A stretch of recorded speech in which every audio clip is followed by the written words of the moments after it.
βίντεο της σειράς Rank Machine. Είμαι ο Πάνος Αντίπας και σε κάθε επεισόδιο σου παρουσιάζω τη δισκογραφία ενός από τα πολύ αγαπημένα μου συγκροτήματα ή ενός από τους πολύ αγαπημένους μου καλλιτέχνες της ροκ μουσικής, ταξινομημένη από το χειρότερο του άλμπουμ προς το καλύτερο κατά την προσωπική μου και μόνο άποψη. Σε αυτό το βίντεο ένας από τους μεγαλύτερους και καλύτερους λευκούς bluesman, ένας από τους καλύτερους κιθαρίστες που πάτησαν ποτέ το πόδι του στον πλανήτη Γη, ο ένας και μοναδικός, ο θρυλικός και αδικοχαμένος Rory Gallagher. Ο Rory ήταν μια ευγενική, ενδοσκοπική και σεμνή προσωπικότητα, δεν ήταν ματαιόδοξος, απέφυγε να πέσει στην εύκολη παγίδα του rockstar, ήταν ένας πραγματικός καλλιτέχνης και μάλιστα σε μια εποχή που οι περισσότεροι ομόλογοι του έκαναν το παν για να προβληθούν και για να εντυπωσιάσουν. Ως κιθαρίστας ήταν ένας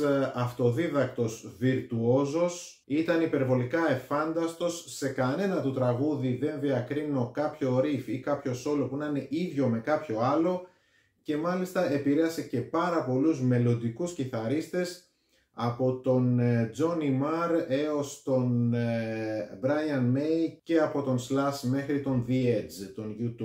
Ενώ κάποιοι από τους δικούς του παιδικούς του ήρωες ήταν ο Elvis Presley, ο Eric Clapton και ο Muddy Waters. Ως performer είχε απίστευτη ενέργεια κάθε φορά πάνω στη σκηνή, η ενδυμασία του πάνω σε αυτήν ήταν όπως ενός απλού εργαζόμενου, η επαφή του με το κοινό ήταν πραγματικά συγκινητική, ήταν πραγματικά ένας man on fire. Δισκογραφικά τώρα κρίνω ότι όλα του τα άλμπουμς έχουν αντέξει τη δοκιμασία του χρόνου και όποιο και αν βάλεις κάποια στιγμή να παίξει έχει να σου δώσει κάτι διαφορετικό. Χειριζόταν με την ίδια ευκολία τη blues, το rock and roll, τη folk, την country και φυσικά τη rock και τη hard rock και όλα αυτά μαζί σε κάθε το άλμπουμ τα ανακάτευε με απίστευτη μαεστρία, δίνοντας στον επίδοξο ακροατή ένα πραγματικά ισορροπημένο μείγμα από όλα τα παραπάνω είδη της μουσικής. Προσωπικά είμαι πιο πολύ φαν της rock, hard rock πλευράς του, γιατί τον εγνώρισα και τον ελάτρεψα με κομμάτια όπως το Shadow Play, το Moonchild, το Wayward Child. Όχι ότι δεν μου αρέσει και η blues πλευρά του ή η folk πλευρά του, αλλά ο οδηγός των προτιμήσεών μου περισσότερο θα βασιστεί πάνω σε αυτό. Όσοι ήθιστε, δεν θα συμπεριλάβω συλλογές ή live albums, μόνο τα studio albums που κυκλοφόρησε ο Rory όσο ήταν εν ζωή. Αυτά είναι 11 συνολικά, ίσως σε κανένα να μην έδινα το απόλυτο το 10. Όλα του όμως τα άλμπουμς κυμαίνονται από το 7,5 έως το 9,5, οπότε μην πάρεις και πολύ της μετρητής στη σειρά με την οποία θα στα παρουσιάσω, γιατί αν αυτή τη διαδικασία την κάνω οποιαδήποτε άλλη στιγμή, σίγουρα η σειρά θα είναι διαφορετική. Αν η ενέργεια, το πάθος, το κέφι, το συναίσθημα, τα εφάνταστα riffs ήταν κάποια από τα χαρακτηριστικά της μουσικής του Rory, τότε στο Blueprint διακρίνω όλα τα προηγούμενα στοιχεία στο μικρότερο βαθμό και κρίνω ότι είναι το πιο ξέπνο άλμπουμ από όλη την υπόλοιπη δισκογραφία του. Συν του ότι έχει κάμποσα folklore στοιχεία τα οποία δεν είναι και τόσο πολύ του γούστου μου. Από το Blueprint και έως το Calling Card του 1975 ο Rory Gallagher και η παρέα του θα είναι κουαρτέτο με την προσθήκη του κυρίου Lou Martin στα πλήκτρα, ο οποίος μεν δίνει μια ευπρόσδεκτη πολυφωνία στο άλμπουμ, εκτός όμως από τα Walk on Hot Goals, Daughter of the Everglades, άντε και το Bunkers Blues που έχει αρκετό γούστο, αλλά και το αρκετά εύθραυστο If I Had a Reason, που και αυτά δεν είναι και από τα top τραγούδια του Rory, δεν βρίσκω κάτι συναρπαστικό στο Blueprint, σε καμία περίπτωση δεν είναι κακό άλμπουμ, απλά not my type of Rory.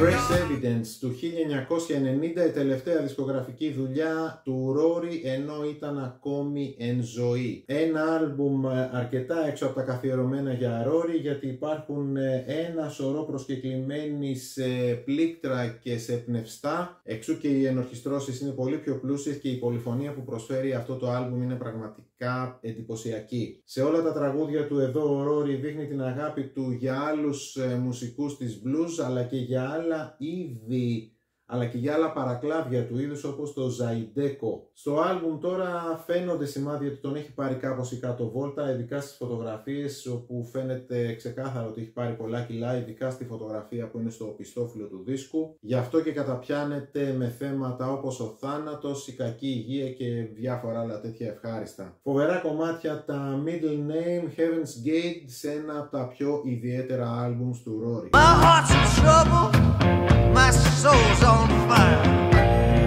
Jinx του 1982, πρώτο άλμπουμ του Rory για τη δεκαετία του 80, πρώτο μετά από όλα τα θρυλικά άλμπουμς που κυκλοφόρησε στο δεύτερο μισό της δεκαετίας του 70, μέσω των οποίων δοξάστηκε και έγινε παγκόσμια γνωστός. Η γνωστή Rory Gallagher ενέργεια, αισθητική, δυναμική συνεχίζεται και στο Jinx. Είναι αισθητά μικρότερο σε διάρκεια σε σχέση με τα άλλα άλμπουμς του, διαρκεί μόλις 38 λεπτά, σε ένα άλμπουμ όπου το blues στοιχείο είναι αρκετά μικρότερο σε σχέση με το hard rock AOR στοιχείο. Μην ξεχνάμε ότι είμαστε στις αρχές δεκαετίας του 80. Double Vision, Signals, Jinxed, κομμάτια με πολύ όμορφα riffs και μαζί με το πιο εύθραυστο Easy Come Easy Go είναι από τα καλύτερα κομμάτια του άλμπουμ.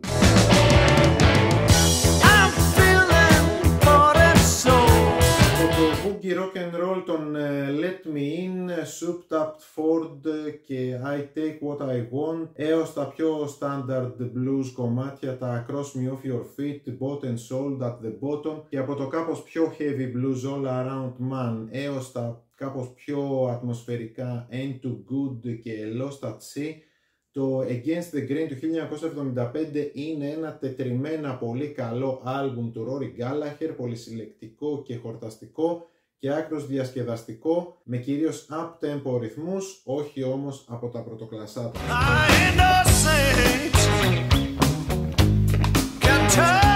Το December του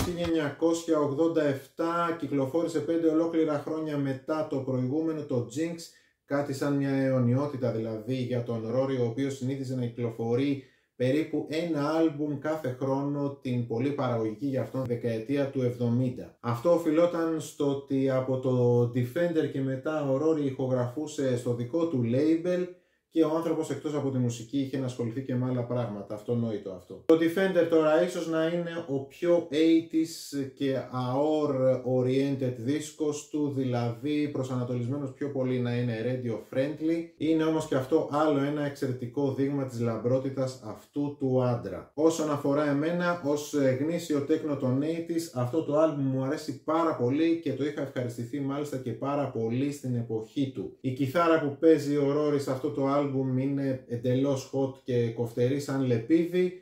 Το Kick Back City ίσως να είναι το πιο Foreigner ή Bad Company τραγούδι που έγραψε ποτέ ο Rory, και τα Fail Safe Day και Road to Hell είναι τα πιο Rolling Stones τραγούδια που έγραψε ο Rory.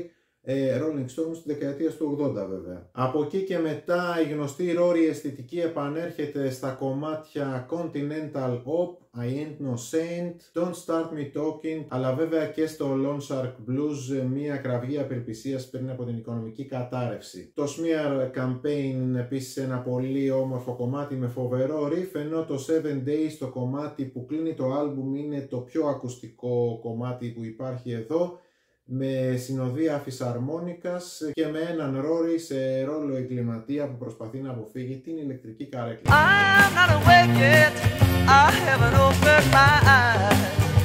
Το άλμπουμ που πρόσφατα έκλεισε τα 50 του χρόνια και αυτοί που εκμεταλλεύονται το brand name Rory Gallagher αποφάσισαν να του κυκλοφορήσουν μια εορταστική έκδοση σε τριπλό βινίλιο ή τετραπλό CD, με κυκλοφόρητο live υλικό της εποχής εκείνης, με πολυτελές βιβλιαράκι και με διάφορα άλλα καλούδια, και είναι βέβαια το δεύτερο άλμπουμ που κυκλοφόρησε ο Rory το 1971, το Deuce, το οποίο είναι ίσως το πιο live in the studio άλμπουμ του Rory. Είναι ένα άλμπουμ γεμάτο ενέργεια, πάθος και υδρότα, με έναν Rory πραγματικά συγκλονιστικό και με κορυφαία κομμάτια τα Maybe I Will, I Should Have Learned My Lesson, There's a Light και το Crest of a Wave.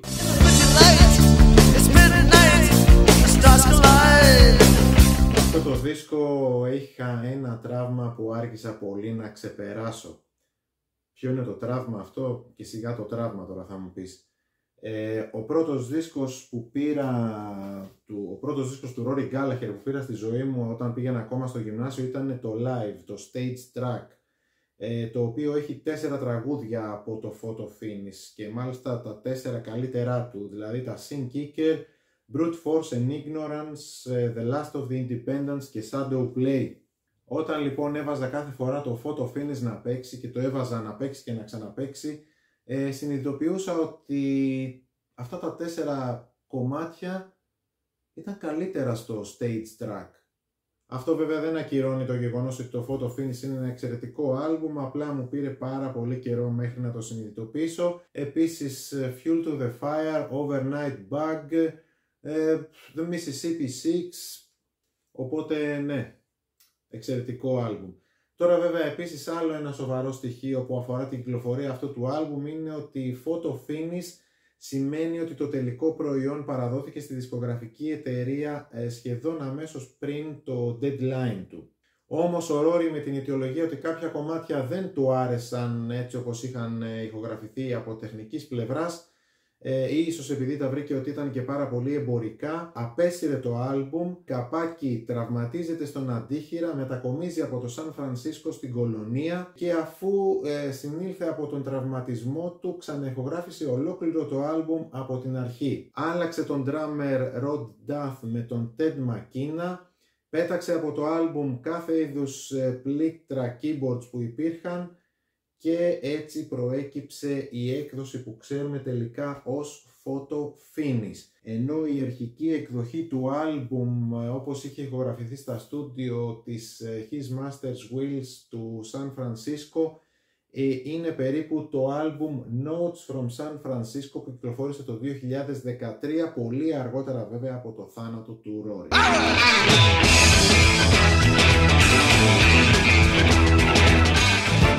Where would I go? What would I do if you should run from? Well, I'm a million miles away. I'm a million. Ο Rory άφησε γρήγορα πίσω του το υπερβολικά folky και country και κάπως μονότονο για μένα Blueprint και κυκλοφόρησε πολύ γρήγορα μετά από αυτό ένα από τα καλύτερα του άλμπουμ, το Tattoo. Ένα blues rock αριστούργημα με έντονες jazz, hard rock και rock and roll αποχρώσεις. Το A Million Miles Away φυσικά είναι και ο γκόλιθος του άλμπουμ με τη φοβερή μπασογραμμή. Tattooed Lady και Cradle Rock, εξαιρετικά κομμάτια. They Don't Make Them Like You Anymore, πολύ ιδιαίτερο κομμάτι που παίζει και μπουζούκι σε αυτό ο Rory. Admitted, επίσης εξαιρετικό κομμάτι σε ένα άλμπουμ που δεν έχει σχεδόν καμία αδύναμη στιγμή.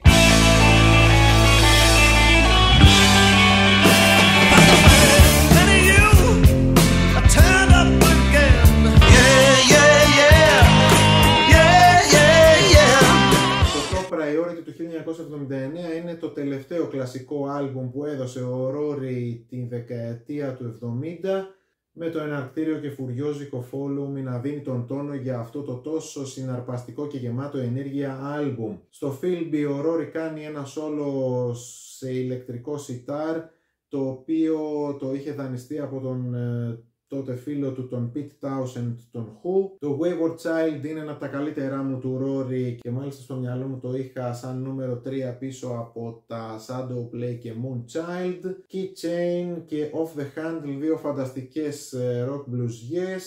Bad Penny και Public Enemy No.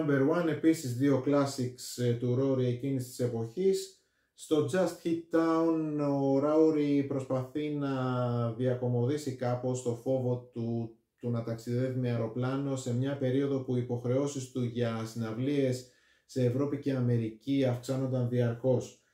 Όλο το άλμπουμ φυσικά είναι εξαιρετικό.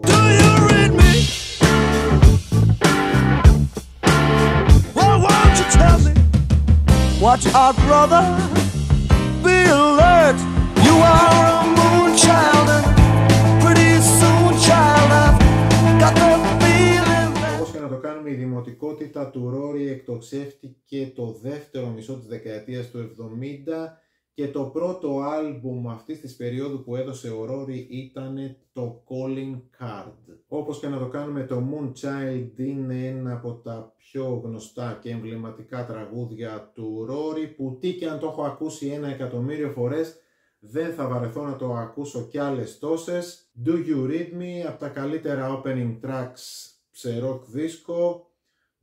I'll Admit You're Gone και Edged in Blue, δύο από τα καλύτερα, ας το πούμε, ατμοσφαιρικά τραγουδάκια του Rory. Το ομώνυμο το Calling Card, η απόλυτη rock bluesιά, σε ένα άλμπουμ που φυσικά δεν έχει καμία δύναμη στιγμή. Συμπαραγωγός του άλμπουμ είναι ο φοβερός και τρομερός Roger Glover των Deep Purple και δεν είναι καθόλου απορίας άξιο, γιατί εκτοξεύτηκε η δημοτικότητα του Rory με αυτό εδώ το άλμπουμ. Είναι από τα άλμπουμς του Rory που έχω ακούσει και έχω ευχαριστηθεί περισσότερο. Θεωρώ ότι είναι το πιο classic από τα classics του Rory. What do you think of that?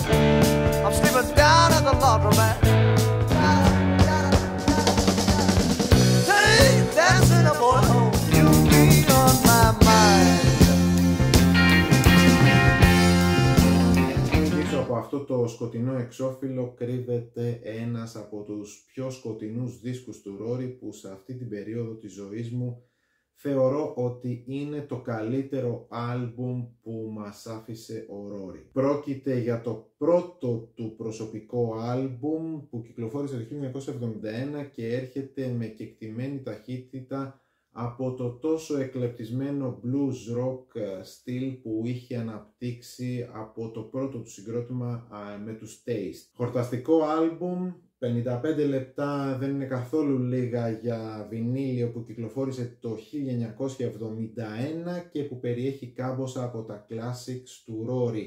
Με πρώτο και καλύτερο το εναρκτήριο το Landromat, το οποίο εμπνεύστηκε από ένα δημόσιο πλυντήριο που υπήρχε στο υπόγειο της πολυκατοικίας που έμενε τότε ο Rory στο Earl's Court. Το Just the Smile είναι ένα εξαιρετικό ακουστικό κομμάτι με αυτό το περκασιονάκι να κρατάει το ρυθμό καθ' όλη τη διάρκεια του τραγουδιού. Wave Myself Goodbye με το εξαιρετικό πιανάκι αλλά New Orleans style εξαιρετικό κομμάτι. Hands Up και Sinner Boy από τα classics του Rory της πρώτης περίοδου του. Τα jazzy, σκοτεινά και ενδοσκοπικά I Fall Apart, For the Last Time και I'm Not Surprised είναι από τα πιο συγκλονιστικά τραγούδια που έγραψε ποτέ ο Rory. Και στο Can't Believe It's True, το κομμάτι που κλείνει το άλμπουμ, που είναι επίσης ένα εξαιρετικό κομμάτι, ο Rory παίζει και σαξόφωνο και κάνει και απίστευτα παιχνίδια με την κιθάρα του. Αξιοσημείωτες είναι και οι μπασογραμμές που παίζει ο μόνιμος συνεργάτης του Rory Gallagher, ο Jerry McAvoy, ο δικός μας Jerry McAvoy, με την έννοια ότι ήταν αυτός που με την μπάντα του, με τους Band of Friends, μας επισκεπτόταν κάθε χρόνο στο κύτταρο και αναβίωνε τη μαγεία του Rory, ή τουλάχιστον την αναβίωνε προ-κορονοϊού, γιατί μετά τον κορονοϊό δεν έχω δει κάποια κίνηση. Γενικά το Rory Gallagher έχει μια αρκετά σκοτεινή ατμόσφαιρα, κάτι το οποίο μου ταιριάζει πάρα πολύ. Είναι ένα άλμπουμ που δεν κάνει κοιλιά σε κανένα του σημείο και κάθε φορά που το βάζω να παίξει πραγματικά μου προκαλεί την ίδια ανατριχύλα. Αυτά ήταν τα 11 studio albums που μας άφησε παρακαταθήκη ο ένας και μοναδικός, ο τεράστιος, ο λατρεμένος μας, ο Rory Gallagher. Για οτιδήποτε πιστεύεις ότι θέλεις να μοιραστείς και που αφορά τον Rory Gallagher βέβαια, μπορείς να το κάνεις ελεύθερα κάτω από το βίντεο στα σχόλια. Να είσαι καλά και σε περιμένω σε κάποιο άλλο βίντεο της σειράς Rank Machine.